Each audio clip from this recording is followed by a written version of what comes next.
جناب محمد الرسول اللہ صلی اللہ علیہ وسلم 40 سال تک تو امین و صادق کہلائے. جب وہی خداوندی آئی اور آپ نے حق اور سچ بیان کرنا شروع کیا اور ان کے بت پرستی کا مذہب اور غیر انسانی افعال اور زندگی پر گرفت کی، تو 13 سال کے مصائب اور شدائد ہجرت سے پہلے کا جو لمحہ ہے بیان کرنے کا نہیں ہے، ہمت نہیں ہے بیان کرنے کی. ابو بکر صدیق جیسے استقامت کے پہاڑ کہتے تھے اجازت دے دو کہیں جا کے آرام سے نماز پڑھو. آپ فرماتے تھے کہ صبر کرو، ہم سے پہلے اللہ کے نبیوں پر اس سے بھی زیادہ تکلیف آئی اور وہ جم کے رہے. ایک موقع پر آپ نے ان سے کہا کہ مجھے امید ہے کہ اللہ مجھے بھی یہاں سے جانے کی اجازت دے دے گا. دیکھیں تکالیف کتنی ہے، جا بھی نہیں سکتے.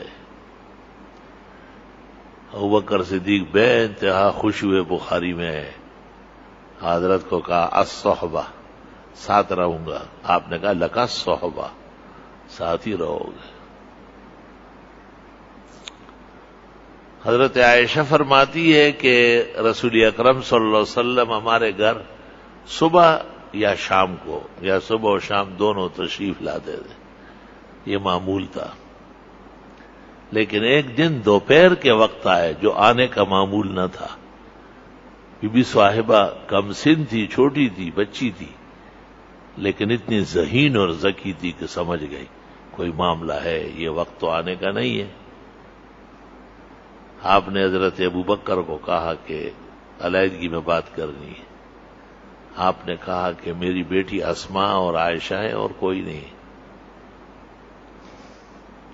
آپ نے فرمایا کہ آج رات کو یہاں سے نکلنے کا حکم ملا ہے. اللہ اکبر. چاروں طرف مشرکین دور دور علاقوں سے آئے تھے اور میٹنگیں کر رہے تھے کہ ان کو آخری سزا دیتے، پکڑتے ہیں، ایسا کرتے ایسا کرتے. قرآن اس کا ذکر کرتا ہے. ان کی سازش ایسی تھی لتزول منہ الجبال کہ پہاڑ بھی جگہ چھوڑ دیتے. لیکن پیغمبرانہ استقامت، ہمت اور عزم پہاڑ سے بڑھ کر مضبوط ہے.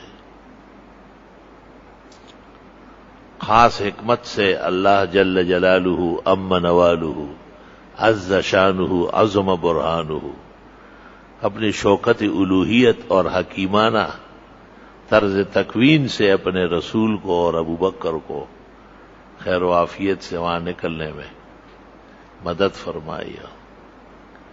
ہجرت شروع ہو گئی اور غار ثور میں ٹھہرے اور آگے بڑھے اور آگے ساری تفصیلات معلوم ہے. یہ 13 سال گزرنے کے بعد آج یہ نقشہ ہے. 13 سال رسول عربی کی، النبی الامی کی، صاحب وحی تترا کی. توبہ، سسر کافر ہوئے.